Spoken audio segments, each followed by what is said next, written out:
God Level Demon Chapter 61-70. Anong nangyari? Bakit nakatakas si Ziaping? Naguluhan ang isang manunood. Hindi niya maintindihan kung bakit biglang tatakbo palayo si Ziaping. Kapag natalo ang lalaking ito, hindi siya dapat makagalaw. Pero kung manalo ka, hindi mo kailangang tumakas. Walang sino man ang makakalaban sa lakas na ito ng mag-isa. Tingnan mo, wala na si Chu Shijia, tila kinuha siya ng walang hiyang si Ziaping. Unti-unting naglaho ang dilaw na alikabok ng buhangin sa langit, at natuklasan din ng ilang tao na nawala na ang figure ni Chu Rong. Marami ring tao ang nakatagpo ng ganitong sitwasyon at ang kanilang mga mukha ay lubhang nagbago. Nako, bakit naman dinala ni Ziaping si Chu Shijia? Ano ba ang gusto niyang gawin? Hindi ba gustong makasama ng babaeng yun si Chu Shijia? Pero dahil nahuli niya si Miss Chu, nanalo siya para sa kanya. Bakit niya ginawa ang ganoong hakbang? Maraming argumento ang bawat isa at kakaiba ang kanilang nararamdaman. Nakatingin ang lahat. May tambak na mga kalat sa lupa. Mga kalat iyon ng damit ni Master Chu.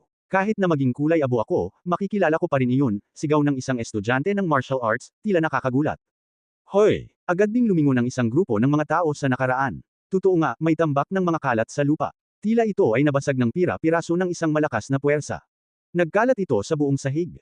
May bitek pa nga sa lupa, at ang matigas na sahig na marmol ay nayanig ng ganito. Naiisip ko kung gaano katindi ang labanan at ang mapanirang kapangyarihan nito.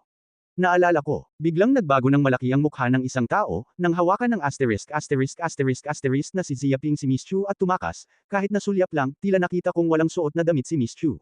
Nasa buong tag-araw siya, niyakap ko ito. Akala ko ilusyon lang iyon, pero hindi ko inaasahan na totoo pala. Naiintindihan ko, malamang na ang asterisk na si Ziaping ang nanalo sa Chu Shijia.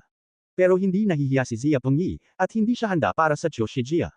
Isa siyang malaking hayop at pinupunit ang kanyang mga damit sa publiko. Isang estudyante ang nagdalamhati, nang hindi sumunod ang Panginoon ni Chu, lumapit ito ng malakas, at pinatigas ng Panginoon ang pana at dinala siya palayo. Ang Ziaping na ito ay isang magnanakaw sa bundok. Pupunitin ko ang damit ng babae sa publiko, paano naman kaya nagkaroon ng ganitong ideya itong si Ziaping? Hindi ito ang kaso. Matagal na niyang gustong gawin ang ganitong bagay, at matagal na rin naman ang plano. Magagawa ang ganitong bagay, hindi tao itong si Ziaping. Kung manalo ka, kahit na sama-sama mong iligaw ang mga tao, isa ba siyang tulisan? Dinakip ng asterisk si Miss Chu, na hindi nakasuot ng damit. Ano ang gusto niyang gawin? Tanga ka ba? Lahat ng lalaki, ano pa nga ba ang magagawa mo? Gusto ko talagang gawin ang isang bagay na nagawa na ni Miss Chu sa lahat ng uri ng pangarap ng mga lalaki, at hayaan si Miss Chu na gawin ang lahat ng uri ng nakakahiyang poster. Angkop ito. Kapag natapos na ito, malamang naalis na ng asterisk na si Ziaping na ito ang kawalang malay ni Miss Chu. May isa pang magandang babae na nalasan ng hayop na si Ziaping. Hindi pa nailigtas ang mundo. Kapag muling lumitaw si Miss Chu, natatakot ako na hindi siya si Miss Chu na kilala natin. Hindi ko alam kung ilang beses na akong sinanay ng walang hiya. Nakakapangilabot at nakakainggit iyon. Diyos ko, wala bang maglilinis sa halimaw na yan? Masama siya. Lahat ay galit at nalulumbay, lahat sila ay nagluluksa, at namumula ang kanilang mga mata. Lalo na ang maraming manunood na naroon ay mga tagahangan ni Chu Rong, ngunit ngayon ay dinala siya ng isang lalaki sa harap ng napakaraming tao, pumunta sa isang nakatagong silid, at gumawa ng lahat ng uri ng mga bagay na hindi mailarawan. Sa pag-iisip nito, lahat sila ay naiinggit at napupuot, napakaganda ng swerte nitong si Ziaping, bakit ito magiging isang magandang bagay sa isang napakagandang babae, wala itong dahilan.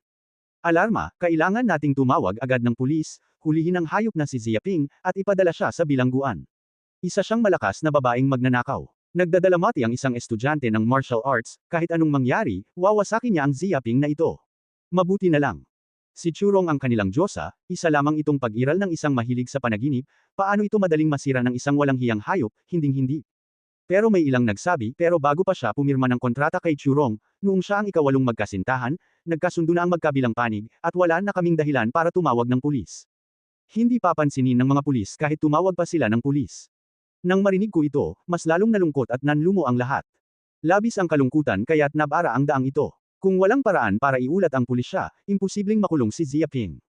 Sa madaling salita, mapapanood lang nila ang mga bastos na gawin ang anumang gusto nila, sirain ang lahat ng uri ng magagandang babae.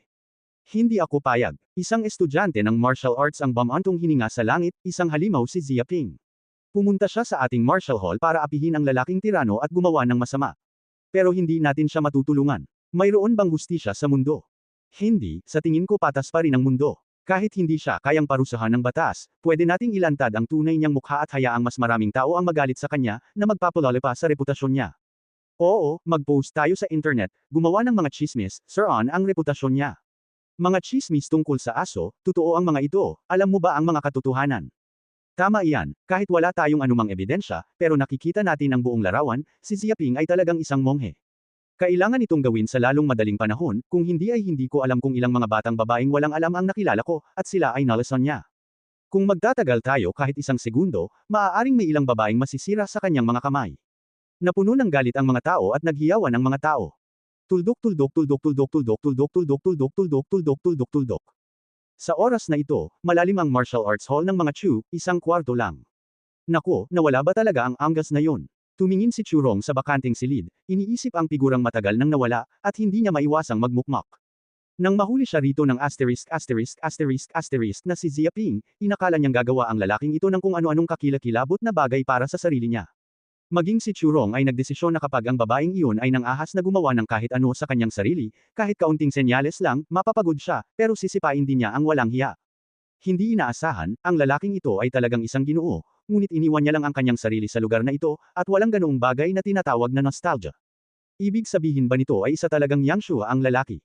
Hindi mapigilan ni Churong ang mag-isip ng ganito, kung hindi, wala nang paraan, sa harap ng isang napakagandang babae, na talagang walang pakialam, lalaki pa rin ba ito? Gayunpaman, wala akong kahit anong alindog, at kahit ang isang lalaki ay hindi kayang mabigani.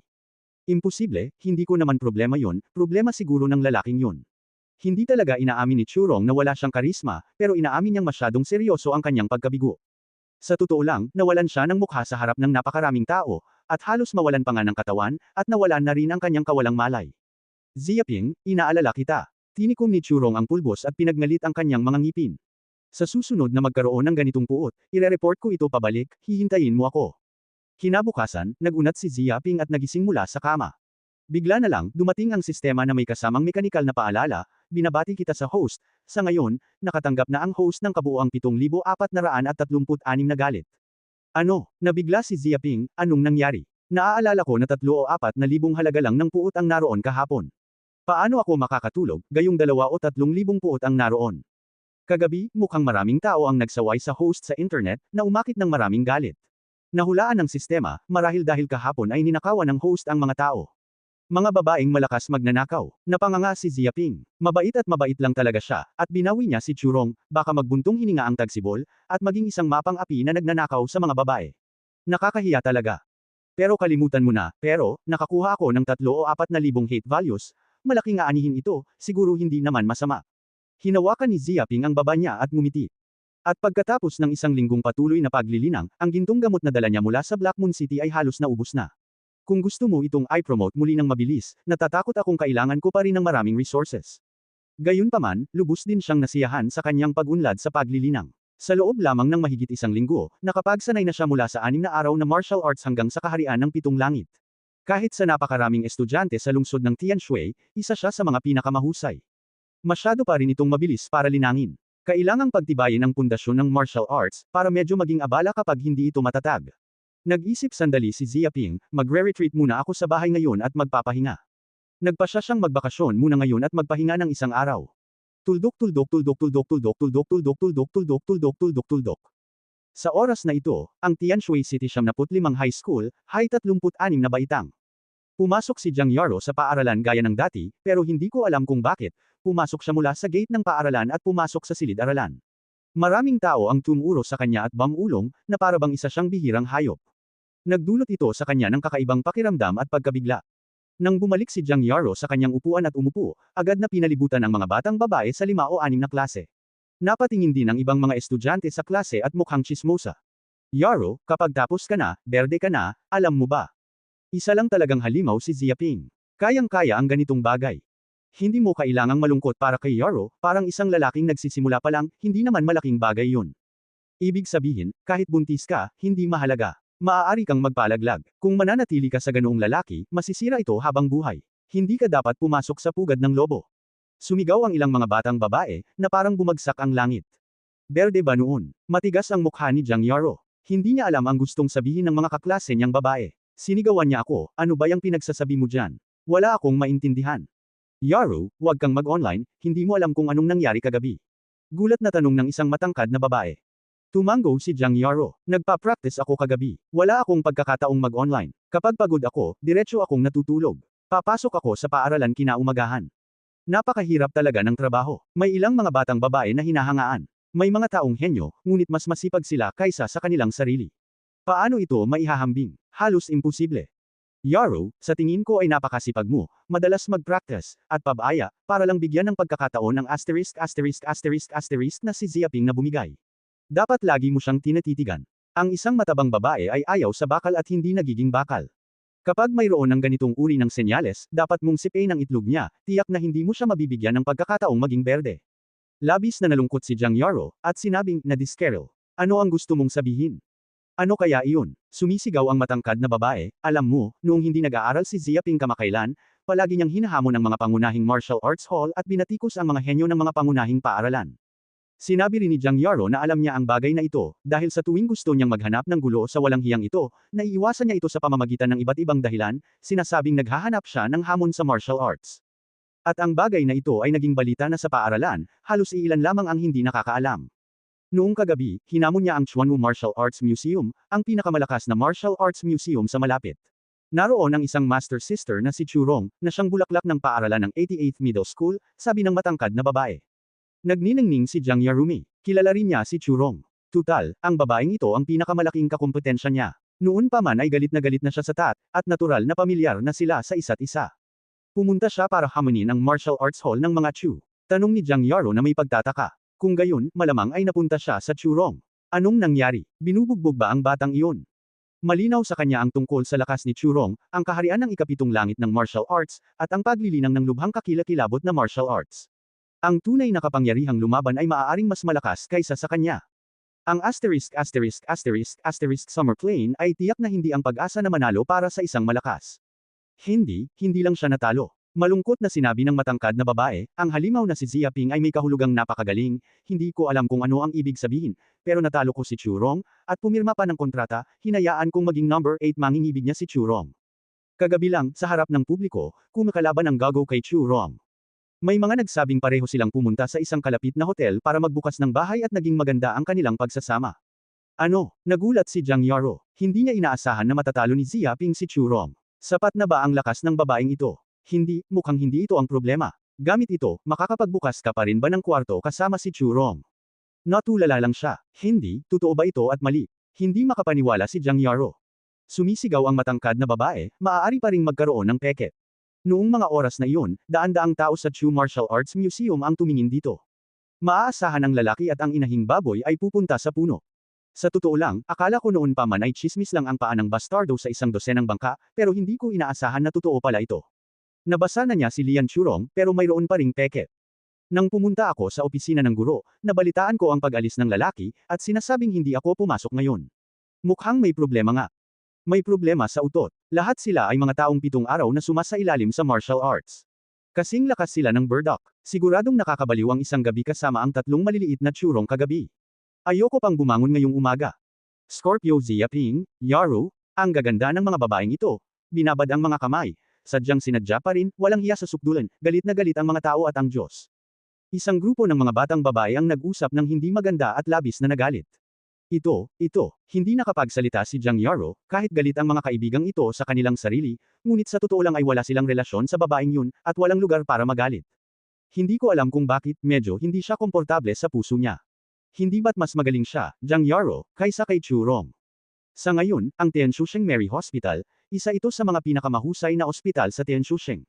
Ito ay mahusay sa kagamitan at may mga kasanayan ng mga doktor, ngunit ang tanging problema ay ang mahal ng presyo, at ang mga kawawang multo ay takot pumasok.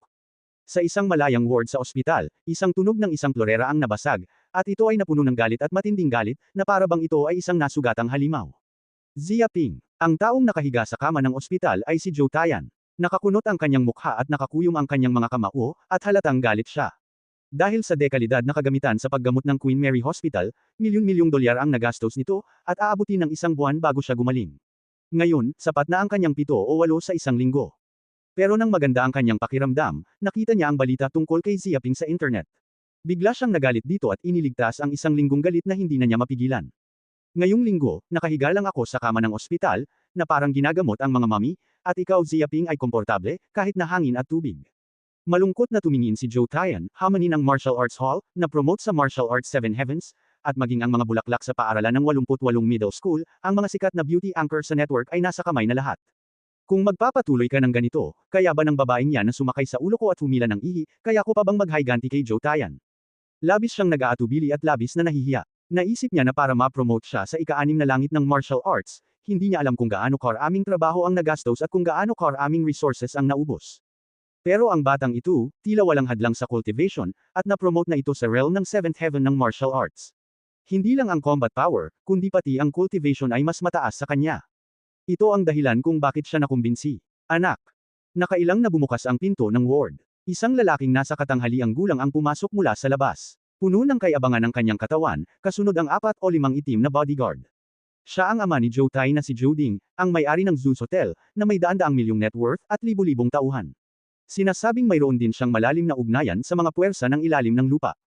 Maging ang cultivation ay napakalakas, umaabot sa larangan ng martial arts. Nang makita ang mga piraso ng florera sa lupa, kumunat ang noo ni Joe Ding at tinitigan ang kanyang anak, nagalit ka ba? Hindi sinasabi sa iyo ng doktor, huwag kang madaling magalit, kung hindi ay makakaapekto ito sa paggaling ng iyong pinsala. Opo, Tay, nawalan po ako ng gana, pero hindi po ako kumbinsido. Nagngingit-ngit si Joe Tayan, ano ba ang buhay ni Zia Ping, pangkaraniwan lang ang pinagmulan ng pamilya, pero isa itong kawawang multo. Dati, sayang lang ang trilogy ng martial arts. Walang makakabili sa kanya. At ako, si Joe Tayan, ay nagsanay ng mabuti araw-araw, nagsanay ng 39 sa taglamig, nagsanay sa tag-araw, hindi kailanman nagpabeya, at nagkaroon pa ng maraming mapagkukunan upang makatulong, kaya hindi ko siya maihahambing. Pero natalo ako. Sa loob ng ring, binugbog siya na parang patay na aso at naging katatawanan ng paaralan. Paano mo nasabing magseserbisyo ako? Naikuyom niya ang kanyang mga kamao at nanginginig ang kanyang katawan. Tiningnan ni Joe Ding ang kanyang anak at hindi niya napigil ang mapabuntong hininga. Alam din niya na ang kanyang anak ay isang maayos at kumikitang tao mula pa noong bata pa siya hanggang sa mataas na antas. Napakalakas ng kanyang respeto sa sarili at hindi pa siya nakaranas ng anumang balakid. Bigla, sa napakalaking balakid, ang pagpapahalaga sa sarili ay nasisira, at normal lang natanggapin ito. Para manahimik ka, sumigaw si Joe Ding, anak ka ni Joe Ding, ang itsura ng bulsang ito. Sino ang gusto mong makita? Anak ng isang tagapamahala ng lungsod, ayaw mo siyang makita, hinayaan ko siyang mawala. Ang kanyang tono ay naglalaman ng walang kapantay na kamahalan. Tatay, umungol si Joe Tayan at tumingin sa kanyang ama. Ngayon, may isang bagay akong gustong sabihin sa iyo, ang martial arts ay hindi lahat, ang kapangyarihan ang lahat. Hinawakan ni Joe Ding ang kamay niya, henyo ang Zia Ping niya. Paano ako gagastos ng pera, hahanap ng magpapaputol sa binti niya, at magpapagaling sa kanya, kaya ba niya itong ilipad? Ang henyo na hindi lumaki, kahit utot lang. Kapag nawala na ang kanyang cultivation, si Zia Ping ay isa na ring ipis. Siguradong sasakay siya sa ulo mo sa buhay na ito. Kapag nakuha na niya ang maihahambing niya sa iyo. Ang tono niya ay napakainit. Alam ni Joe Tayan na hindi nagbibiro ang kanyang ama. Napakalakas ng kanyang enerhiya. Bagamat ang kanilang tahanan ay isang restoran lamang, palihim silang gumagawa ng ilang aktibidad ng pagpupuslit, na may kaugnayan sa mga puwersa ng ilalim ng lupa. Kapag nagamit na ang kapangyarihan ng mga kamay ng kanyang ama, madali nang madurog ang 7 langit ng isang martial artist. Kahit sino, ang anak ko, si Joe Ding, ay maaaring saktan. Ngumisi si Joe Ding, maaari kong ituro kay Zia Ping na hindi niya kilala ang mapagkumbabang mestizo, at hindi mapapatawad ng kanyang mga magulang. Isa itong mabigat na kasalanan at dapat parusahan. Magpapadala rin ako ng mga tao para guluhin ang mga binti nilang dalawa. Sa buhay na ito, maaari lamang akong lumuhad sa lupa at magmakaawa. Walang pakialam ang tono niya, parang may sinasabi lang siya, parang hindi siya nakikipag-ugnayan sa mga tao, pero tinatapakan niya ang mga langgam sa magkabilang panig. Pero ngayon, maunlad na ang teknolohiyang medikal, kahit maputol ang kanilang mga binti, basta't may pera sila, makakagaling pa rin sila. Bakas din sa mga mata ni Joe Tayan ang bahid ng kabangisan, gusto niyang itaboy ang pamilya ni Zia Ping sa impyerno. Ikinumpas ni Joe Ding ang kanyang kamay, inimbestigahan ko sila, pero ang mga nasa gitnang uri ang mga iyon. Ang bahay na tinirhan ko ay nagkakahalaga ng $1,000,000 federal, at binili ito sa pamamagitan ng 30 taong pautang. Ang mga deposito sa bangko ay hindi hihigit sa 100,000. Bali-bali ang mga binti ng isang pamilyang may 3 miyembro, at ang bayad sa pagpapagamot ay hindi bababa sa 1.5 milyon. Ibig sabihin, kung gusto nilang ibalik ang orihinal na katayuan, dapat nilang ibenta ang bahay, at dapat nilang hiramin ang kanluran para humiram ng pera at malugi. Pero paano ito? Kapag naibalik na ang kanilang paggamot, magpapadala ako ng mga tao rito at puputulan ang kanilang mga binti. Tingnan natin ulit, hindi nila pwedeng ilabas ang pera. Hindi mo makukuha ang pera, puro kasinungalingan lang ang kaya mo sa buhay na ito. Kahit marinig ito ni Joe Tayan, hindi niya maiwasang manlamig. Ayon sa kakayahan ng kanyang ama, ang pamilyang Xiaoping na ito ay tiyak na mahuhulog sa lupain ng pagkalipol. Kahit na henyo si Xia Ping, wala siyang mga binti, at sayang lang siya. Sa panahong iyon, maihahambing na niya ang kanyang sarili. Sa pag-iisip nito, hindi napigilan ni Zhou Taya na magpakita ng kaunting tuwa, kaya naman natulala ang anak mo sa ring, napahiya ako, kaya sa pagkakataong ito ay kailangan na kitang patayin. Kahit ang pamilya mo ay hindi makakatakas. Shen Dong. Tumingin si Zhou Ding sa isang lalaking itim sa harap niya at sinabi rito, ibibigay ko na ito sa iyo. Tandaan mong pagbutihin mo pa ang trabaho mo. Huwag kang magpapakita ng anumang kapintasan, alam mo ba? Opo, boss, pamilyar po kami sa ganitong bagay. Ang matipunong itim ang dibdib ay nagpapakita ng puting ngipin, na parang peteng. Karaniwan itong nangyayari sa isang gangster. Sige, tumango si Zhou Ding. Para sa mataas na uri, para sa isang maliit na tao, magsasalita lang siya ng isang salita. Ikaw ba ang personal na bumaril? Masyadong marami ang mawawala. Gabi, matapos magpahinga sa bahay ng isang buong araw, bamantong hininga si Xia Ping, iminulat ang kanyang mga mata, at nakita ang isang kislap ng liwanag. Nanginginig ang nakapalibot na hangin, at may mahinang ungol ng tigre at leopardo na narinig. Boom! Bigla, tumayo siya, ang kawalan ay isang suntok, ang malakas na puwersa, na dumaan mula sa mga yapak, agad na sumabog, na nagpapakita ng kakilakilabot na mapanirang kapangyarihan. Sa wakas ay naging matatag na rin. Huminga ng malalim si Xia Ping at bahagyang ngumiti. Pagkatapos ng isang araw ng pagre-retiro, sa wakas ay naayos na niya ang kanyang nakakainis na katawan at naramdaman pa niya na medyo bumuti ang kanyang martial arts repair. Glog-glog. Hinawakan niya ang kanyang tiyan at nagsanay ng isang buong araw. Tila medyo gutom na ang kanyang tiyan. Padabog niyang binuksan ang pinto at lumabas ng kwarto at nalaman niyang hindi pa bumabalik ang mga magulang. Tinatayang nagtatrabaho pa rin ang kanyang ama sa departamento ng gobyerno, at dapat na lumabas na lang ang ina at magtayo ng pwesto. Sa pag-iisip nito, hindi maiwasan ni Xia Ping na makaramdam ng init. Dahil sa relasyon ng kanyang mga magulang kaya siya sagana sa tatlong kainan, at hindi siya lumaki sa hangin at lamaking malusog. Kahit hindi naman ganoon kay ama ng pamilya nila, napakabait naman nila, at gusto niya ang ganitong kaaya-ayang kapaligiran. Pagkatapos ng ilang sandali, ang bayad sa maneskrito ko ay dapat malapit na sa kwenta. Pinisil ni Xia Ping ang kanyang kamao at ngumiti. Ibabalik ng panahon ang bahay sa loob ng 30 taon, at mas malaki pa. Kung nakatira ka sa isang bahay, maaari kang kumain ng halimaw na karne para sa mga pagkain. Gayunpaman, ang kalakalan ay lalabas na may napakalaking halaga ng pera, at tiyak na matatakot nito ang ama at ina na gumawa ng isang malaking pagtalon. Habang iniisip ito, hindi niya maiwasang mapangiti. Tila naiisip niya ang dalawang magulang na nakarinig na malaki ang kinita nila, at ang ekspresyon sa mukha ay gulat at hindi makapaniwala. Singsing na singsing. Biglang tumunog ang pampublikong telepono sa bahay, at marahang nag-click si Xia Ping, at pagkatapos ay inilipat ang telepono sa kanyang mobile phone at pinindot ang answer button. Oy, bahay ba ito ni Xia Quan Liu? Ako ay isang empleyado ng Zonfei Express Co., Limited, may isang surir na kailangan mong pirmahan, alam mo ba na madali kang makakapirma? Agad na narinig ng cellphone ang boses ng isang estranghero. Natigilan si Xia Ping at sinabing, Express. Pero walang online shopping ang pamilya natin nitong mga nakaraang araw. Hindi ko alam yan. Baka may gustong ipadala sa iyo ang mga kamag-anak o kaibigan mo. Sabi ng surir, sa madaling salita, pumunta ka sa pintuan ng komunidad para kunin ang surir. Parang naiinip na ang tono niya. Tumango si Xia Ping, may posibilidad na mangyari ito, nag-atubili, at sinabing, sige, lalabas na ako. Pagkatapos nito, naglakad siya patungo sa pintuan ng komunidad. Totoo nga, sa may pintuan, may isang binata na nakaasol na uniforme na may hawak na puting karton, na tila naiinip na. Ikaw ba si Ginoong Xia? Tila matalas ang mga mata ng lalaking asul, at nakita niya si Xia Ping na lumalabas mula sa loob.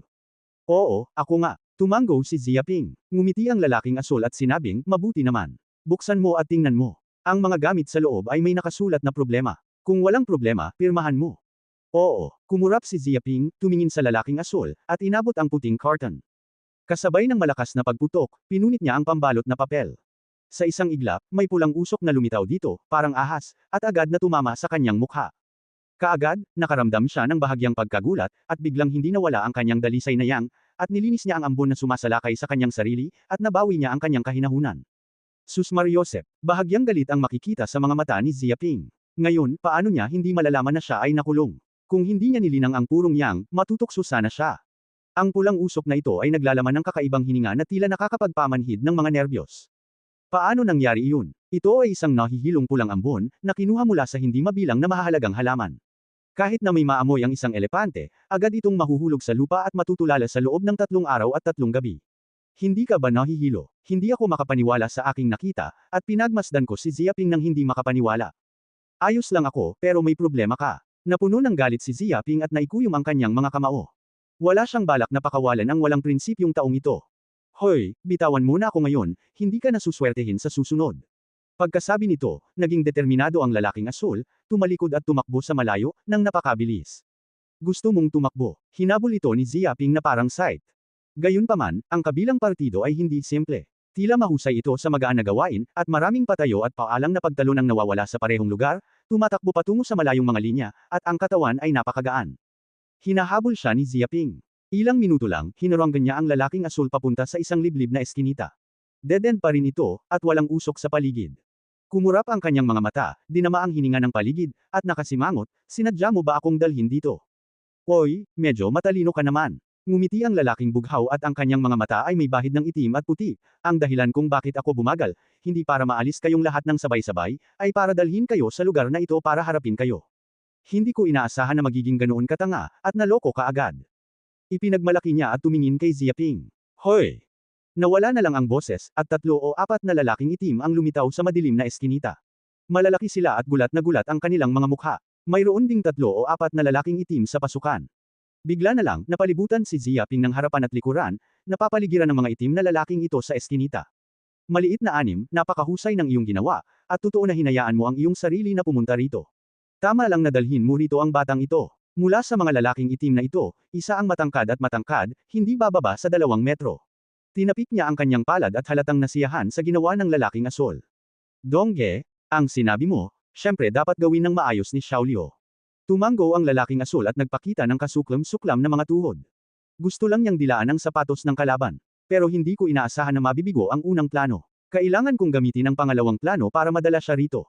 Naghanda siya ng 2 set ng plano. Ang unang set ay ang paggamit ng insenso para gulatin si Ziaping, at ibalot ito, ngunit nabigo siya. Ngayon ang pangalawang set ng mga plano, malinaw na nagtagumpay siya. Wala, ang resulta ay ang lahat, nagtagumpay ka sa pagdadala sa kanya sa lugar na ito. Tumango ang lalaking nagngangalang Dongge at lumingon kay Ziaping, at mahinang sinabi, Bata, alam mo na, bakit kita dadalhin sa eskinita na ito na walang tao?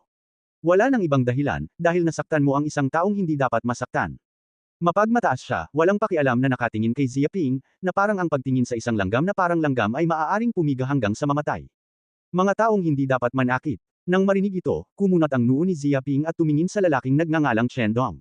Medyo interesado ako, maaari ko bang itanong kung sino ang nasaktan ko? Alam niyang ang mga biglaang sumusulpot na itim na ito ay tiyak na hindi mabubuting tao.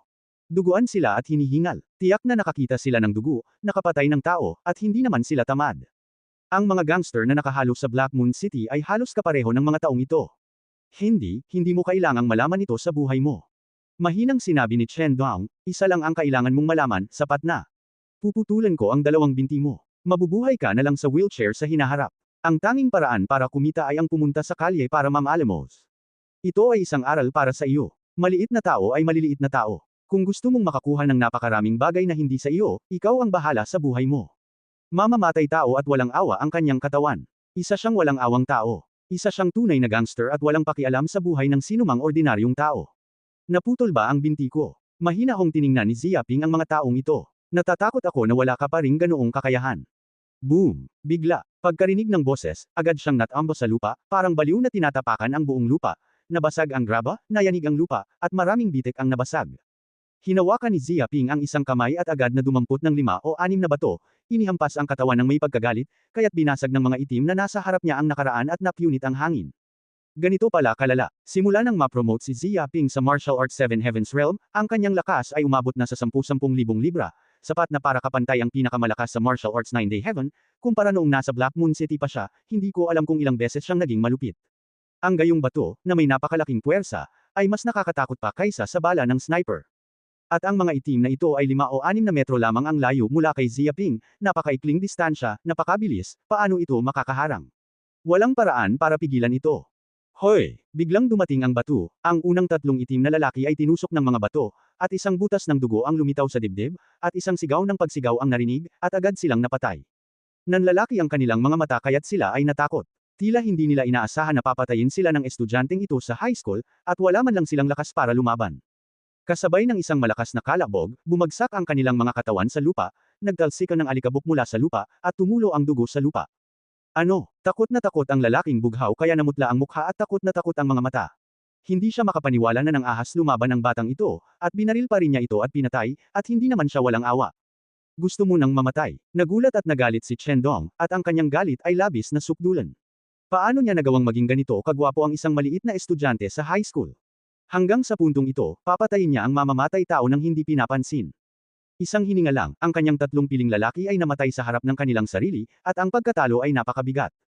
Mamatay ka na. Walang balak si Ziaping na magpakita ng awa. Dahil gusto ng mga taong ito na maghanap ng sarili nilang problema at gusto pa siyang patayin, wala na siyang planong manatili.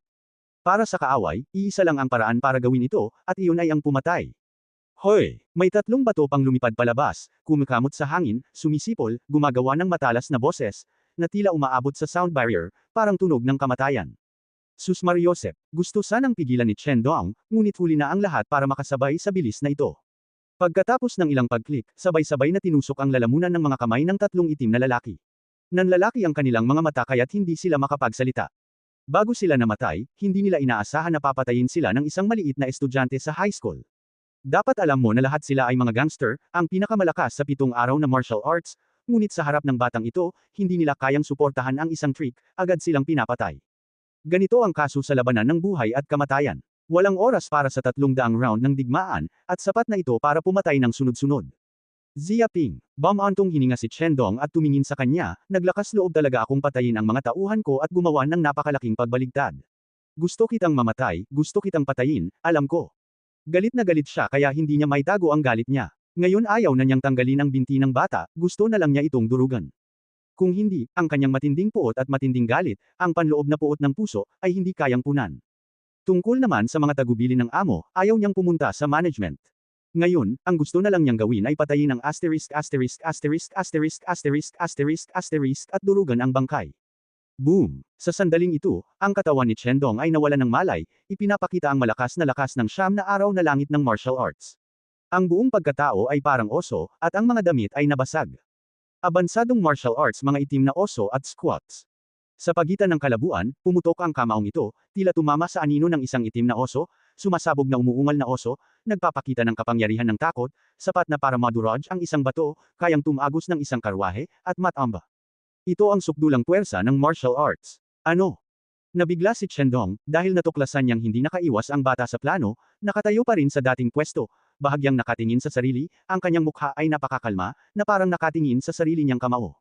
Hinahanap ng anak mo ang kamatayan. Mas lalong nagalit si Chen Dong, dahil gusto nang mamatay ng kalaban, tapos puputulan niya ang batang ito, susuntukan ang katawan ng walang hiyang ito, na parang naduraj.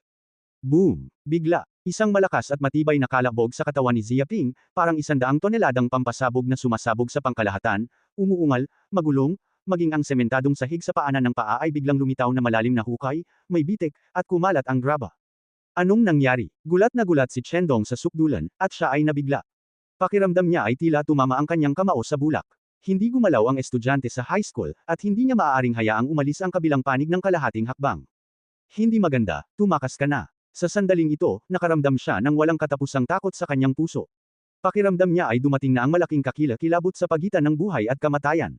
Hindi niya kayang talunin ang kabilang panig gamit ang sarili niyang lakas. Basta na lang nawala ang dating puwersa, hindi pa isinisilang ang bagong puwersa, paano niya malalabanan ang atake ng kabilang panig? Boxing ahas ang espiritong ahas ay nagbubutas. Ang kanang kamay na ahas ni Ziaping, isang mabigat na sundo, na parang hinihiwang tofu, ay madaling tumusok sa dibdib ni Chen Dong, na direktang sumabog ang kanyang puso. Hoy! Napaupo si Chen Dong kay Ziaping, hindi makapaniwala na ang sarili niyang martial arts ay 9 na araw ng malakas, kaya napatay ng kabilang panig, isang dagok na pumutok sa sarili nilang puso. Pero kahit hindi pa siya nakabawi, patay na siya at mabigat ang katawan niya sa lupa. Tumakas. Natakot sa ihi ang lalaking bughaw. Nang makitang napakaraming malalakas na tao ang napatay sa kamay ng binata, nagsaya pa rin siya. Agad niyang inoperahan ang nakakagalit na katawan at gustong gumawa ng kalokohan. Ngunit nang tumalon siya sa ere, isang bato ang lumabas mula sa ere, at isang malakas na kalabog ang agad na pumutol sa kanyang kaliwang binti. Ang buong pagkatao ay tila isang ibon na walang pakpak at nahulog mula sa isang mataas na lugar. Ano? Ang lalaking bughaw ay nahulog mula sa langit, niyakap ang sarili niyang mga paa, nahulog sa lupa, masakit na sumigaw, at gumawa ng boses na parang baboy, napakabangis at tumutusok, gumugulong pa rin sa lupa.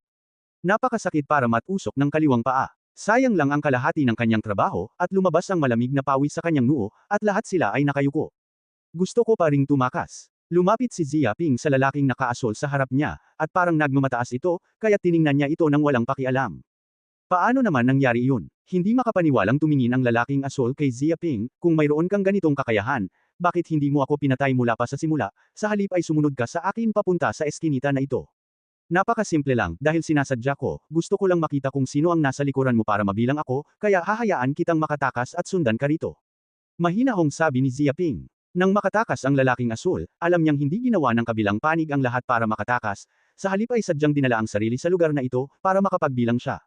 Totoo nga, agad itong kinuha ng lalaking asul at isinama ang mga tao sa likuran niya.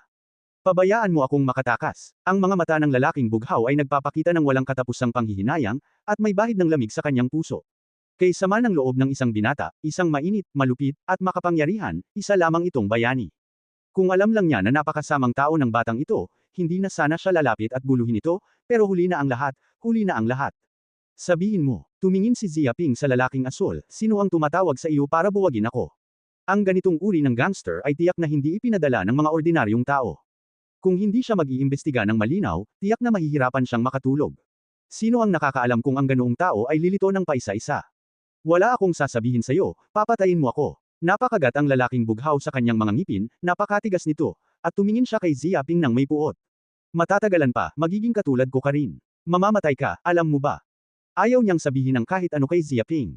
Lumalabas na isa pa rin itong lalaking may butong bakal, ngunit sa kasamaang palad ay mali ang ginamit mo. Malamig na sabi ni Ziaping, pero sa tingin mo ay matigas ang bibig, hindi ko mapigilan. Nakailang na inilabas niya ang isang pulang lunas sa kanyang katawan. Ito ang pangunahing tapat na daan na kakapalat lang mula sa sistema. Sulit ang 100% na puot dito. Hanggat tatanggapin mo ang tapat na daan na ito, gaano man ito kahirap, hindi ka maaaring magsinungaling. Ito, ano ito? Takot na takot ang mga mata ng lalaking asul. Hindi niya alam kung ano yun, pero hindi niya hinintay na lumaban ito. Hinawakan ni Ziaping ang bibig niya at pinilit siyang ipasok doon. Hoy! Di nagtagal, ang halamang gamot na ito ay nilunok ng lalaking asul at mabilis na natunaw sa tiyan. Anong kinain mo para sa akin, lason ba yan? Tinitigan ng lalaking asul si Ziaping nang may hinanakit. Walang silbi yan. Sinabi ko na, kahit pagbantaan mo pa ako ng kamatayan, wala akong sasabihin. Nagtanong si Ziaping, sabihin na natin, sino ang taong nasa likod mo? Hindi ako masyadong malinaw tungkol dito. Isa lamang akong maliit na utusan, isang utos, at tanging isang tao sa likod ni Chendong ang makakaalam. Instinktong sinabi ito ng lalaking asul, ngunit agad na nagpakita ng pagkataranta ang kanyang mukha. Paano nangyari iyon? Bakit ko nasabing may tagas ito? Anong nangyayari dito? Isa pala itong maliit na ipis. Wala akong alam. Mahirap pa rin dito. Nakakadismaya. Labis na nadismaya si Ziaping. Ano ang alam mo? Habang nakikinig, biglang nagalit ang lalaking asul, tumahimik ka nga, napakahalaga rin ng papel ko. Alam mo ba, dahil wala akong alam, kahit papaano alam ko, Chendong, hindi lang ikaw ang gusto nilang harapin, pati ang sa iyo. Gusto rin itong harapin ni nanay. Para makalkala ang oras, may ipinadala silang tao para maghilot ng binti ng nanay mo.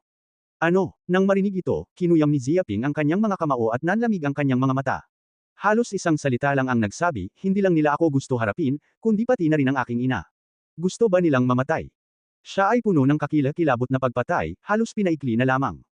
Sa totoo lang, hindi siya yung taong madaling magalit, pero ang mga pamamaraan ng mga taong ito sa paggawa ng mga bagay-bagay ay nakakaapekto sa kanilang sariling kita, sadyang walang prinsipyo, talagang nang ahas na gawin ang kanilang sariling mga magulang. May matinding apoy sa puso ni Ziaping. Kahit sino pa siya, kahit maglakas loob pa siyang magbayad para sa kanyang mga magulang, kailangan nilang pagbayaran ang halaga. Singsing na singsing. Sa oras na ito, tumunog ang cellphone sa kanyang katawan, at ang kanyang ama, si Zia Chuanliu, ay tumawag, at sinigawan niya ito. May isang nag-aalalang boses doon, anak, naaksidente ang iyong ina. Tay, nakikinig po ako. Nagngalit ang mga ngipin ni Ziaping at naikuyom ang mga kamao. Mananakbo ni Xiaoshuan, plano lang ng nanay mo na kunin ang bahay. Hindi ko inaasahan na may isang baliw na susunod sa mga patakaran ng trapiko. Tumakbo ako ng diretsyo at lumipad papunta sa nanay mo. Malubha akong nasugatan agad. Ngayon, ang nanay mo ay ipinadala sa First People's Hospital ng Tianshui City para iligtas. Nakatakas ang vampira. Sa madaling salita, pinuntahan ko muna ang nanay mo, at pwede mo itong kunin para sa hapunan mamayang gabi. Pagkatapos noon, ibinaba niya ang tawag ng ibinaba niya ito. Susmar Yosef, tumapak si Ziaping sa lupa gamit ang isang paa, at isang malakas na tunog ng pagbagsak. Agad na lumitaw ang isang lubak sa lupa, ang graba ay nagtalsikan, umuungal, parang isang yabag, isang dosenang bitek ang kumalat. Nakita ng lalaking bughaw ang eksenang ito, lahat sila ay natigilan at tumingin kay Ziaping nang may takot, nasabi ko na ang lahat, mas mabuting pakawalan mo na ako, palayain mo na ako sa pagkakataong ito. Alam mo rin na medyo inosente lang ako, medyo may pagka-inosente. Boom! Bigla. Ang backhand ni Zia Ping, na may lakas na mahigit 1,000 libra, ay biglang sumire sa pantekip ng lalaking asul, 7 butas ang damyugo, ang taong ito ay namatay agad, hindi na humihinga. Walang sino man ang inosente, sa oras na maglakas loob kang makipagtulungan sa pamilya ko, kailangan mong mamatay. Walang pakialam niyang tinitigan ang lalaking bughaw na namatay. Walang awa, kakagitan lang ng makamandag na ahas na tulad nito ang sarili niyang kagat. Mas makabubuting mapatay na lang ito agad. Palitan, tubig ng bangkay. Ang mga iniisip ni Zia Ping ay kumuha ng daan-daang puot at nagpalitan ng isang bote ng tubig para sa bangkay. Isa-isa niyang inihulog ang mga likido sa mga bangkay sa lupa. Ziyas, bigla, ang mga katawan sa lupa, kahit may dugo, ay dumampi sa tubig ng bangkay, tulad ng pagkatunaw ng nyebe at yelo, na mabilis na naging asol na usok, at naglaho sa mundo. Walang nakakaalam maliban kay Zia Ping na patay na ang mga taong ito, at hindi na muling matagpuan ang kabisera ng bangkay. Sa isang lungsod na kasing laki ng lungsod ng Tianshui, minsan normal lang na makaligtaan ang ilang tao. Kahit sino pa ang nasa likod mo, kahit anong lakas ng loob mong saktan ang pamilya ko, hindi ka makakatakas. Bahagyang nanlamig ang mga mata ni Zia Ping, nilisan ang madilim na eskinita at tumungo sa First People's Hospital ng Tianshui City. Gusto niyang malaman kung ano na ang ginagawa ng kanyang ina ngayon. Unang ospital ng mga tao ng Tianshusheng. Pagdating ni Zia Ping sa ospital, nakita niya ang kanyang ama na nakaupo sa labas ng emergency room, at ang kanyang mukha ay parang kulay abong-abo. Parang nahuhulog ang langit. Kai, anong nangyari kay nanay? Agad na tanong ni Zia Ping. Nakita ni Zia Chuanliu ang pagdating ng kanyang anak, at ang kanyang tono ay napakabigat, ligtas na ang iyong ina sa panganib. Dahil sa napapanahong ugnayan sa pagitan ng pagsadjep, walang panganib sa buhay. Alam mo rin na ang teknolohiya ay napakaunlad na ngayon. Hanggat hindi ito patay agad, maaari itong magligtas ng mga buhay. Pero dahil sa tamaan nito, nabali ang mga binti ng nanay mo, o nabali ang mga ito, at nagiging may kapansanan. Kung gusto mong tretuhin ng maayos, kahit 700,000 lang. Alam din ni Zia Ping kung bakit napakagalang ng kanyang ama. Bagamat 3 ang kanilang pamilya, hindi naman ganoon kalaki ang karaniwang konsumo, ngunit imposibleng makatipid ng 700,000 sa isang pagkakataon. Kahit ang mga utang sa bahay ay hindi pa naibabalik, at ang kanilang mga bahay ay maaaring umabot sa 700,000. Bukod dito, ang kabilang partido ay nakatakas din, ang figure ay hindi natagpuan, at imposibleng mabayaran sa loob ng maikling panahon. Wala nang solusyon. Kinagat ni Zia Chuan ang kanyang mga ngipin, maibebenta lang nito ang bahay sa bahay, at mababayaran ang handling fee. Mabuti na lang at medyo maunlad pa ang industriya ng real estate sa Tianshui City, at napakabilis ng value added. Madali rin itong maalis. Dapat ay makakapagbenta ito ng 1.3 milyon. Kahit na i-drop mo ang utang mo, pwede ka pa ring magkaroon ng 1 milyon. Ito ay para magtrabaho ng husto sa hinaharap, para lamang umupo ng bahay. Hindi niya inaasahan na mangyayari ang ganoong bagay, isa lamang itong sakuna. Kai, huwag po kayong mag-alala, hindi niyo po kailangang ibenta ang bahay. Sabi ni Zia Ping, ilalabas ko po ang perang ito. Ano? Sumigaw si Zia Chuan, lalabas ka ba? Medyo nagdududa siya kung ano ang problema sa kanyang mga tainga. Gusto ba ng anak niyang may 700,000 dolyar na federal na pera na mapag-isa? Oo, ako yan. Tumango si Zia Ping. Bago ako yumaman ng husto, nakakuha ako ng 1 milyong dolyar federal at nagbayad ng 700,000 dolyar federal para sa mga gastusin sa pagpapagamot. Sapat na iyon. Wala lang iyon. Kinuha niya ang kanyang cellphone at ipinakita ang isang pahina na nagpapakita ng halaga sa kanyang bank account. Nang makita ang mga numero sa itaas, natigilan si Zia Chuanliu, anak, milyon talaga ito. Ikaw, saan mo nakuha yan, at ninakawan mo? Baliw siya, nagtrabaho siya ng 10 o 20 taon, at nakapag-ipon ng pera. Hanggang ngayon, wala pang 1 milyong deposito, pero ang anak niya ay estudyante sa high school at hindi pa nagtatrabaho. Pero mayroon talagang 1 milyong deposito. Paano ito naging posible? Sumulat na ako ng nobela dati at kumita na ako ng malaki. Sinabi lang ni Zia Ping na nasa internet siya, ipinaliwanag ang dahilan ng kanyang pera, at pagkatapos ay sinabi, at pag nanakaw kung saan ako pumunta para mang-hold up, binaril ako nang hindi ako pumasok sa pinto. Tinatayang kahit sa bangko, wala masyadong pera. Tumango si Xia Xuan, sa kasalukuyan, sikat ang elektronikong pera. Bagamat mayroon pa ring mga perang papel, ito ay lubos na nabawasan. Ito ay direktang isang paglilipat ng network. Kahit sa loob ng bangko, wala ring gaanong perang maiimbak, lalo na't mahigpit ang internal security ng bangko, may mga baril na gamit ang seguridad, sino ba ang nang-ahas magmura? Sa pag-iisip nito, kinailangan niyang tanggapin ang paliwanag na ito, at hindi niya maiwasang makaramdam ng kaunting tuwa. Kahit wala siyang silbi, ang kanyang anak ay isang mabuting tao. At least hindi mo na kailangang ibenta ang bahay mo at matulog sa kalye. Kai, ipapadala ko na po ang pera sa inyo, kayo na po ang magbabayad, hayaan niyong magamot agad ang nanay ninyo. Si Zia Ping naman ay naglipat ng 1 milyong federal na pera sa bank account ng kanyang ama. Kasabay ng isang malakas na putok, agad na nakatanggap si Zia Chuanliu ng mensahe na 1 milyong federal na dolyar sa kanyang bank account, na parang nasa isang panaginip siya, nakayuko ang kanyang mga kamay, at ang kanyang anak ay talagang kumita ng 1,000,000. Gayunpaman, mabilis niyang pinagtagpo ang kanyang emosyon at sinabing, sige, pupunta ako agad sa ospital para bayaran ito. Hayaan mong tulungan ka ng doktor na ayusin ang operasyon sa lalong madaling panahon. Ngayon ay maunlad na ang teknolohiyang medikal, hanggat may pera, wala nang lunas. Napakasigla niya at agad na binayaran ang bayarin. Nang makitang umalis ang kanyang ama, kinuyam ni Ziaping ang kanyang mga kamao at ang kanyang mga mata ay nagpakita ng kaunting lamig, ito ba ay isang bagay para makatakas? Huwag mong isipin na makakatakas ka, tiyak na mahuhuli kita. Sistema, ano ang magagawa mo para masubaybayan ang isang kakaibang kalaban? Agad na tumunog ang tunog ng sistema, mayroong kabuuang 39,803 na mga pamamaraan, na angkop para sa kasalukuyang sitwasyon ng host. Medyo mababa ang hate value, at malamang ay mayroon nga.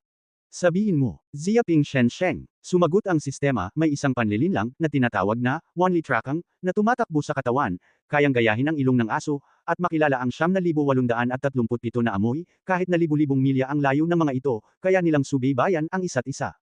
Hanggat natututo ang host ng paraang ito, madaling makahanap ng mga kakaibang kalaban. Katumbas ito ng 1,000 puot. Hindi nagatubili si Ziaping, bumili. Oo, ang host, binawasan ang 1,000 halaga ng pagkamuhi. Lumabas ang boses ng sistema. Agad na nakaramdam si Ziaping ng isang slogan sa kanyang isipan, at pagkatapos ay likas niyang ginamit ang pamamaraang ito, tumatakbo sa mahiwagang linya, at ang katawan ay umaalon. Sandaling tila ganoon pa rin ang ilong niya. Tila naging kakaiba ang buong mundo. Tila napakaraming amoy sa hangin. Panglalaki, pambabae, batu, gayuma, damit, sapatos, at iba pa, iba't ibang masalimuot na amoy na pinaghalo, na pinagsama-sama sa isang mundo ng amoy. Ang mundo ng amoy na ito ay walang kapantay na malinaw sa isipan ni Ziaping. Hoy! Pagkalipas ng 10 minuto, nilisan ni Ziaping ang Tianshui City First People's Hospital at pumunta sa pinangyarihan ng aksidente.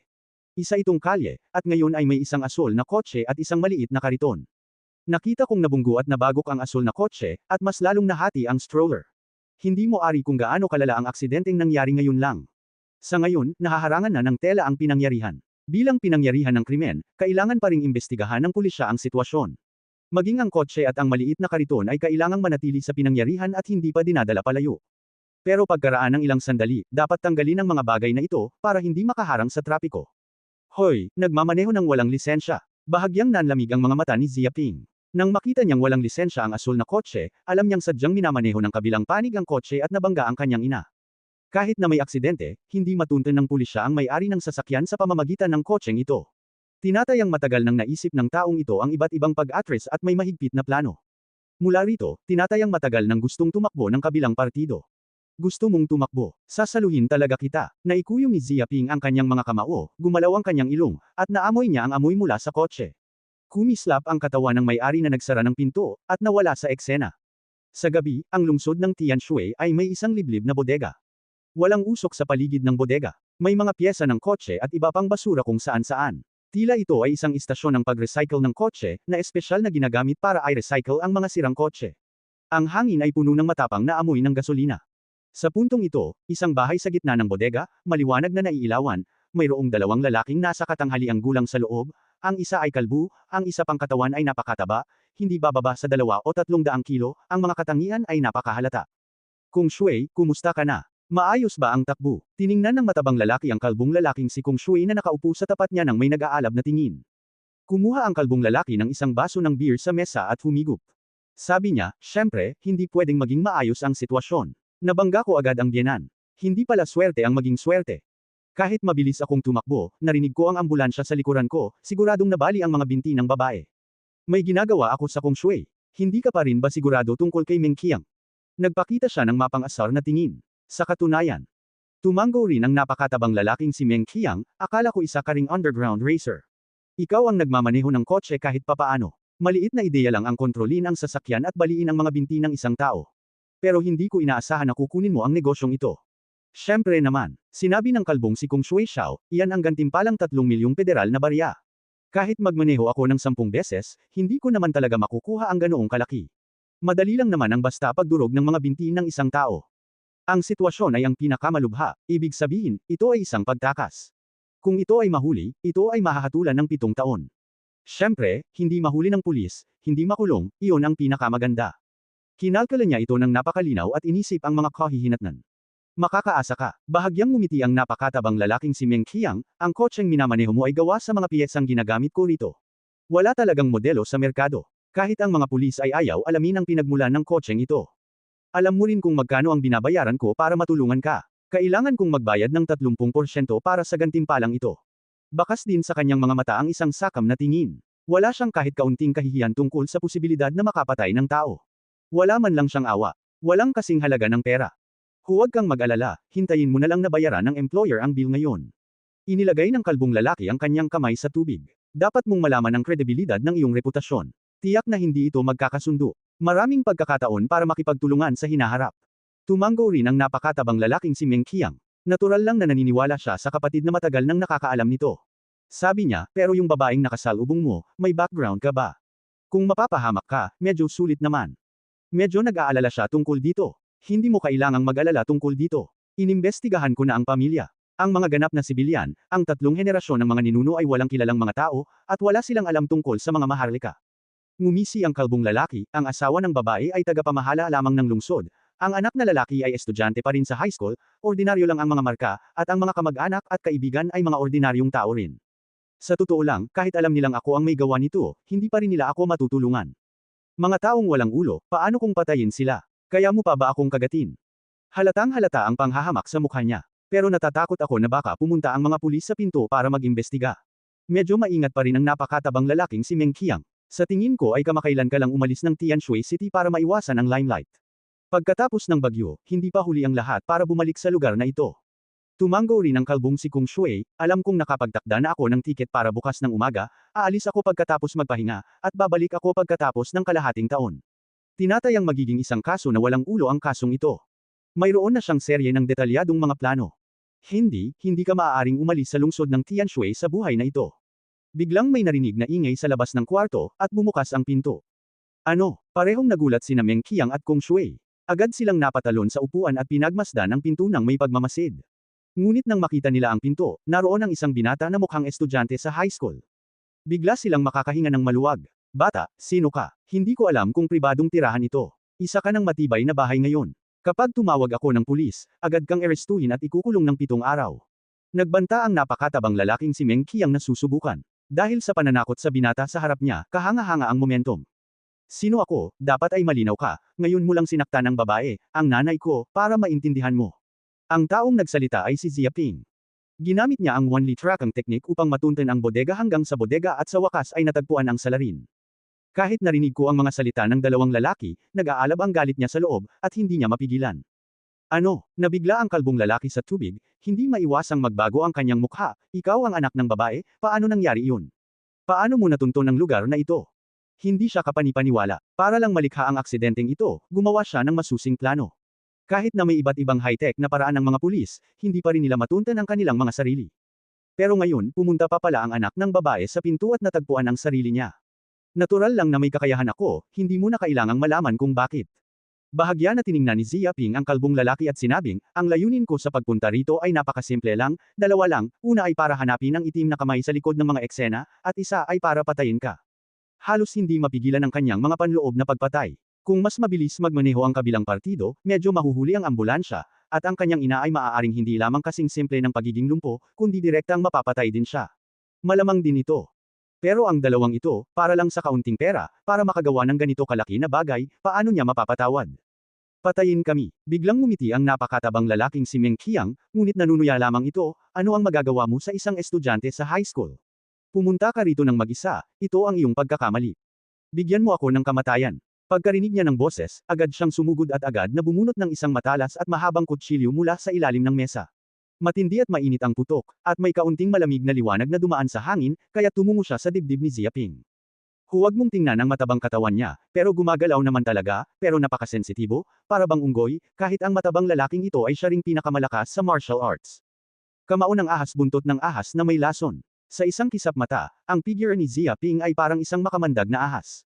Agad itong pumulupot sa likod ng isang napakatabang lalaki. Isa lamang itong palad, nahuhulog mula sa langit at humahampas sa ibabaw ng kanyang malalangit na takip. Kasabay ng isang malakas na kalabog, sumabog ang pantikip sa langit ng napakatabang lalaki, at 7 butas ang dumudugo, na agad niyang ikinamatay. Boom! Bigla, nanlaki ang mga mata ng lalaking napakataba, nagpapakita ng hindi kapani-paniwalang tingin. Hindi siya makapaniwalang pinatay siya ng ganito. Handa pa rin ang kamay niya na samalo. Agad na bumagsak sa lupa ang kanyang malaking katawan na mahigit 300 kilo, nagtalsikan ng alikabok, at umaagos ang maraming dugo mula sa kanya, parang mapula-pulang piraso ng semento. Mabuti na lang at walang tao sa paligid, kung hindi ay malalaman ito ng mga kapitbahay. Tumakas. Nang makitang sinampal ng isang binata na mukhang estudyante sa high school ang kanyang kasama, natakot ang kalbong lalaki sa tubig at nakaramdam ng matinding lamig sa kanyang katawan. Dahil sa pangmatagalang likas na ugali ng mundong ilalim, nakaramdam siya ng labis na panganib. Gusto niyang tumakas mula sa labas ng bahay. Napakabilis nito, parang isang karerang kotse. Gusto mong tumakas. Bahagyang nanlamig ang mga mata ni Zia Ping, at kumuha ng bato mula sa bulsa ng pantalon. Hoy! Sa isang kisap mata, 2 o 3 bato ang lumipad palabas, kidlat, pinupunit ang hangin, sumisipol, at agad na tumusok sa mga paa ng kalbong lalaki, 2 butas ng dugo. Sumigaw ng sumigaw ang kalbong lalaki, at siya'y padabog na bumagsak sa lupa, ang mukha ay nakayuko sa lupa, namamaga ang ilong at mukha. Maging ang sakit ng pagkakatusok ng mga binti ay kumalat sa buong katawan, dahilan para pagpawisan siya ng malamig sa buong katawan, at nanginginig ang buong katawan niya, na siyang sakit na hindi niya pa naranasan sa tanang buhay niya. Muntik mo nang mapatay ang nanay ko sakay ng kotse, sa tingin mo ba hahayaan kitang makatakas? Lumapit si Zia Ping sa kalbong lalaki, na may pagmamataas, kaya tumingin ito sa kanya at tiningnan siya. Natakot ang kalbong lalaki sa tubig, at sinabing, bigyan mo ako, hindi ko sinasadya, hindi ko iyon sinasadya. Hindi ako ang gustong pumatay sa nanay mo, hindi ako. Bagamat ako ang nagsagawa nito, pero inutusan akong magkaroon ng iba, at iba pa. Takot na takot siya ng husto, at nang makita niyang agad na napatay ang napakatabang lalaki, hindi niya pinagdudahan na mainit ang puso ng binata kaya tiyak na isa siyang uri ng gangster. Bigla na lang siyang nagulat sa ginawa ng binata, at hindi na siya nang ahas na magsalita ng matindi. Alam ko, naiilang ka lang, pero kahit ito ay hindi para pagtakpan ang kasalanan mo, hindi ikaw, hindi naman malubhang masasaktan ang nanay ko at na-admit sa ospital, muntik nang mamatay. Kitang-kita sa mga mata ni Zia Ping ang lamig. Maglakas loob kayong ilipat ang pamilya ko, kahit sino pa sila, kailangan nilang pagbayaran ang halaga. Sumigaw ang kalbong lalaking si Kung Shui, ulanin mo ang buhay ko, ayaw mo bang malaman kung sino ang nasa likod ko? Kung hindi mo ako papatayin, sasabihin ko sa iyo ang lahat, huwag kang magtatago. Hindi, sasabihin mo ang lahat. Mahinang sabi ni Zia Ping, sabay hampas, hinugot niya ang isang tapat na daan mula sa kanyang katawan, agad na isinilid sa bibig ng isang kalbong lalaki, at pilit na hinayaan itong lumunok. Pagkatapos ng ilang sandali ng pagsusumikap, agad na gumanti ang katawan ng kalbong lalaki, gulat na gulat ang kanyang mga mata. Sabihin na natin, sino ang tinutukoy mo? Tanong ni Zia Ping. Agad na sinabi ng kalbong si Kung Shui, si Zhou Ding, ang may-ari ng Zhou Hotel, ang nagsabi sa akin na gawin ito. Mayroon siyang 3 milyong barya, kaya naman nababali ko ang mga binti ng iyong ina. Kung ang iyong ama ay nagtatrabaho pa rin sa gobyerno, magkakasama kaming magkakaroon ng kapansanan. Ano, naikuyom ni Zia Ping ang kanyang mga kamao, at ang kanyang puso ay biglang bumilis sa galit. Si Zhou Ding, ang may-ari ng Zhou Hotel, ay hindi lamang gustong patayin ang kanyang ina, kundi pati na rin ang kanyang ama ay gustong wakasan ito ng magkasama. Teka, Zhou Ding. Sa hotel ni Zhou, kumislap ang kanyang mga mata at agad niyang naalala ang isang bagay, hindi nakakapagtaka na sa tingin ko ay pamilyar ang pangalan. Si Zhou Ding ang ama ng Tayan ng linggong iyon, na nangangahulugang ang insidenteng ito ay pinangunahan ni Zhou Tayan, at ang layunin ay gumanti sa akin. Agad niyang gustong maunawaan ang pinagmulan ng insidenteng ito, at tiyak na paghihiganti ito ni Zhou Tayan. Mayroon daw silang mga planong susunod. Sinabi ng kalbong si Kung Shui Shen, kahit pag gumaling ka sa mga sugat mo, maglulunsad pa rin sila ng pangalawang plano. Ang pangunahing layunin ay sirain at ipahamak ang pamilya mo. Kung hindi ka magiging may kapansanan, hindi ka maaaring tumigil dahil namamaalamos ka sa kalye. Sinabi niya lahat ng alam niya. Susmar Yosef, pinisil ni Zia Ping ang kanyang mga kamao, pinaikit ang kanyang mga mata, ang kanyang mga mata ay nagpapakita ng lamig, na parang bumaba ng 12 degree ang temperatura sa paligid niya. Alam niyang si Zhou Tayan ay isang maangas na tao at dapat niya itong iulat. Gayunpaman, hindi ko inaasahan na ang kabilang partido ay magiging ganito kainit para hindi ako magpakamatay at maging hindi handa. Zhou Tayan, Zhou Ding. Nagngingit-ngit si Zia Ping. Ang lakas ng loob mong gawin ang ganitong bagay, hindi kita matiis. Pagkatapos ay nagtanong din siya tungkol sa lokasyon ng pamilya ni Zhou Ding, pati na rin ang iba pang impormasyon. Nahihiyang bumalik sa dating kamalayan ng kalbong lalaki ang Kung Shui sa pagkakataong ito. Tila agad nitong napagtanto ang sinabi niya at nagbago ang kanyang mukha, paano nangyari iyon? Nasabi ko na ang lahat, wala. Itinago, ano ang ipinakain mo sa akin? Alam niya agad na ang dahilan kung bakit siya naging kakaiba ay tiyak na may kaugnayan sa kakaibang tableta na natanggap niya ngayon lang. Pero anong klaseng tableta ba talaga ang napakasimple para masabi niya ang kahit ano at hindi makapagsinungaling, bigla niyang naramdaman na ang binata na ito ay napaka-misteryoso at hindi maaaring ma-provoke. Pero huli na para malaman ang ganitong bagay ngayon. Ano ang kinakain mo, hindi mo na kailangang malaman. Malamig na tiningnan ni Ziyaping ang kalbong lalaki. Simple lang ang dahilan, dahil hindi na kailangang malaman ng mga patay ang kahit ano. Hindi. Sumigaw ang kalbong lalaki, nasabi ko na ang lahat, hindi mo ako maaaring patayin, hindi mo ako maaaring patayin. Alam mo ba, ilegal ito at ilegal pa rin. Nagpumiglas siya at sinubukang lumaban. Boom! Bigla. Bago pa siya matapos magsalita, ang backhand ni Ziyaping ay parang isang palad, at isang napakalaking puwersa ang sumiklab. Hinampas niya ang ulo ng kalbo at hinampas. Ang takip ng Tianling ay nabasag agad, nahati ng nahati, at 7 butas ang damyugo. Dahil sa alanganin, bumagsak ang kanyang katawan sa lupa, nanlaki ang kanyang mga mata, at bago siya namatay, tila nagpakita siya ng sama ng loob, takot, ayaw, at panghihinayang. Ziyas, kinuha rin ni Ziyaping ang tubig mula sa bangkay at pinatulo ito sa 2 tao. Agad na tinunaw ng lahat ang kanilang mga katawan, at pati ang mga damit ay naglaho. Sa isang iglap, ang kanilang pag-iral ay tuluyang nabura at naging isang mundo ng asul na usok na naglalaho sa mundo. Tinatayang kahit may pumunta sa bodega na ito, iisipin na lang nila na tumakas na ang 2 at naglakbay papunta sa ibang lungsod. Tutal, may kriminal na record din ang 2 taong ito. Zhou Ding, bahagyang nanlamig ang mga mata ni Ziyaping, pupunta ako sa iyo, at hindi ako patatawarin ng aking mag-ama, hintayin mo lang akong mapunta sa impyerno. Kasabay ng isang malakas na kalabog ay ang paglabas ng kanyang figure ng bodega. Komunidad ng Zhengde. Ito ay isang sikat at mayamang komunidad sa lungsod ng Tianshui. Ang mga bahay dito ay parang mga vilya, na may halagang mahigit 10 milyong federal na barya, at ang ilan ay bilyon pa nga. Hindi mayaman at mamahalin ang mga taong maaaring tumira rito, at napakahigpit ng seguridad. Kung walang mga kaugnay na dokumento at garantiya ng may-ari, kahit langaw ay ayaw pumasok. Sa hilagang silangan lamang ng distritong ito, isang 2 palapag na vilya ang pinalamutian sa minimalistang estilo. Mayroong luntiang hardin sa likod bahay at isang hiwalay na garahe, na sumasaklaw sa isang lugar na 500 metro kwadrado. Walang bodyguard sa paligid ng vilya na ito. Dahil sa sistema ng seguridad ng komunidad ng Zhengde, sapat na ito upang matiyak ang kaligtasan ng vilya. Hindi mo na kailangang maglagay ng mga bodyguard sa sarili mong vilya. Isa na itong kalabisan na karagdagan sa pagpipinta. Sa oras na ito, sa sala ng vilya, sina Zhou Ding at Zhou Taiyan ay nakaupo sa sofa, at silang 2 ay magkaharap na nakaupo.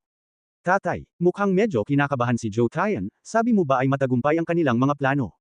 Matapos ang isang linggong pang-emerhensyang paggamot, at paggastos ng malaking pera, matagal nang gumaling ang kanyang mga pinsala, kaya ayaw na niyang manatili sa ospital, sa halip ay pinili na lamang niyang umuwi. Magpahinga ka. Ikinumpas ni Zhou Ding ang kanyang kamay at ngumisi, naging matagumpay ang plano. Tinawagan ako ng kabilang panig dati.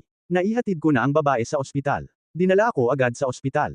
Hindi ako gaanong handa at ang mga gastusin sa pagpapagamot ay hindi bababa sa ilang daang libo. Nagpadala ako ng tao sa ospital para tingnan ito. Totoo iyon. Nanatili ang babae sa emergency room para sa agarang paggamot.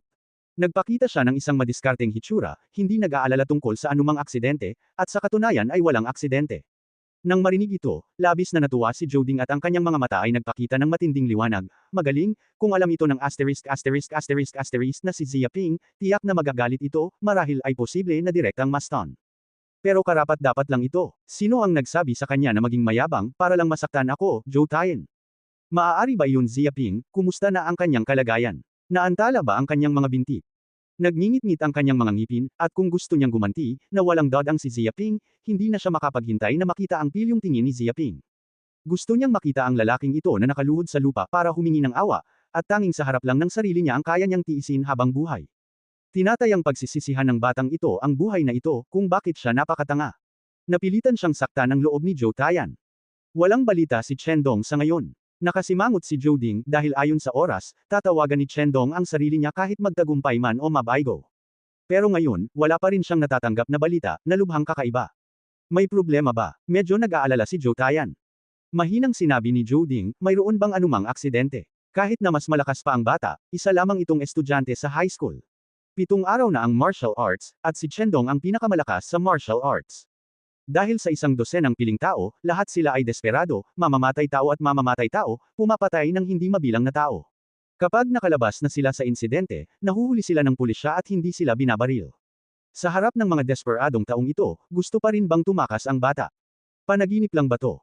Ngumisi siya, halatang mapanghamak ang mukha niya, at sa katunayan, napakaraming tao ang ipinadala, kaya napakamura para kay Ziyaping. Kung hindi lang para sa kaligtasan, sapat na para sa kanya na ipadala si Chen Dong noon. Nang marinig ito, agad na nakahinga ng maluwag si Zhou Taiyan at nagpatuloy sa pagtatanong, pero ang ama ni Ziyaping, mukhang buhay pa naman ang lalaking iyon, bakit hindi mo siya direktang bigyan ng kapansanan? Mainit, malupit at walang awa ang kanyang puso, at gusto niyang tuluyang buwagin ang pamilyang Xiaoping. Walang pagkakataon sa ngayon. Zhou Ding daw, tutal, isa rin siyang lingkod bayan. Nagtatrabaho siya sa departamento ng gobyerno buong araw. Hindi tayo maaaring makipagkalakalan noon. Kung talagang malaki ang mga bagay-bagay, magiging napakasama nito para sa atin. Ngunit pansamantala rin ito, naimbestigahan ko na ito ng malinaw. Mukhang plano niyang magpalipas ng gabi kasama ang kanyang asawa sa ospital ngayong gabi. Aalis siya sa First People's Hospital ng Tianshui City bukas. Iyon na ang pagkakataon. Nang umagos ang ilog ng tag-init palabas ng pintuan ng ospital, may agad na nagtulak sa kanya hanggang sa mamatay, at pagkatapos ay muling nagsama-sama ang kanilang pamilya sa ospital. Nakakapangilabot ang kabangisan ng kanyang katawan, ipinapakita na ang gangster ay napakagwapo na hindi niya ito kayang barilin. Kapag nabaril siya, para itong pagsira sa pamilya at pagbuwag dito. Ziyaping, tinatayang pagkatapos ng bukas, magkakawatek-watek ang buong pamilya mo. Normal lang na masira ang pamilya, paulit-ulit na pang-iinis ni Zhou Taiyan. Pero para masaktan ang pamilya Zhou ko at ako, Zhou Taiyan. Huwag mo akong sisihin, kung sino ang tumatawag sa iyong mahina, ang kahinaan ang orihinal na kasalanan, tanging ang malakas ang makakaunawa, maglaro ka ng may kagaanan. Napakalakas talaga ng martial arts mo Ziyaping, pero hindi ako mas magaling sa pakikipaglaban kaysa sa iyo, at higit ka pa sa pamilya mo.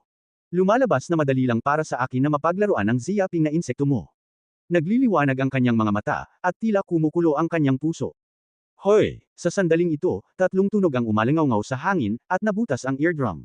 Tila nabasag at sumirit ang mga salamin sa paligid ng villa. Ano? Tumindig ang buhok ni Zhou Ding. Bilang isang malakas na lalaki sa martial arts, agad niyang naramdaman ang isang nakakahimok na pag-atake na pumatay sa kanya. Itinuon niya ang kanyang tingin at nakita ang tatlong bato na parang mga bala ng pag-snipe, mauunawaan mo ang iyong sarili. Sa sandaling ito, sinubukan niya ang kanyang makakaya at pinilipot ang kanyang katawan sa isang hindi kapani-paniwalang anggulo. Nakarating siya sa isang bakal na tulay at nakaligtas sa tatlong patay na bato. Ilang beses, tatlong bato ang biglang tumagos sa sementong pader, na nagbunyag ng tatlong butas, at ang liwanag ng buwan ay pumasok mula sa labas ng butas, at ang graba ay tumalsik. Mula rito, maipapakita na ang kakilakilabot na kapangyarihan ng tatlong batong ito ay hindi kukulangan sa bala ng isang sniper. Sus Mariosep, ang sama naman. Berde ang mukha ni Zhou Ding, dahil ang tatlong bato ay tumama, unang pagpatay lang, mabilis na tumama ang pangalawang pagpatay, isang napakalakas na hangin ang malapit sa kanyang dibdib, malabo tungkol sa makamandag na ahas. Ngunit ngayon, upang maiwasan ang tatlong bato, gumugol na siya ng maraming pagsisikap, ang katawan ay napilipit sa isang hindi kapani-paniwalang anggulo, at imposibleng labanan ang lansihing ito. Bam! Tunog! Isang malaking kamay ang dumating, parang isang makamandag na ahas, sumisigaw, at agad na tinusok ang dibdib ni Zhou Ding, at biglang dinurog ang puso ni Zhou Ding, at ang dugo ay tumalsik na parang bukal. Sino? Sino ba talaga ang gustong pumatay sa akin? Natigilan si Zhou Ding, at ang matinding sakit ay kumalat sa buong katawan. Hindi pa niya nakikita ang boses ng kalaban hanggang ngayon, na para bang malinaw ang kalaban. Hindi niya maintindihan kung paano nakalusot ang kaaway sa seguridad ng komunidad at nakarating sa villa. Tandaan mo, pumunta ka sa impyerno, kapag nakita mo ang hari, huwag mong kalimutang sabihin, ang taong pumatay sa iyo ay ang aking Ziyaping. Isang malamig na boses ang nagmula sa gilid, na nagpababa ng ilang degree sa temperatura ng buong villa.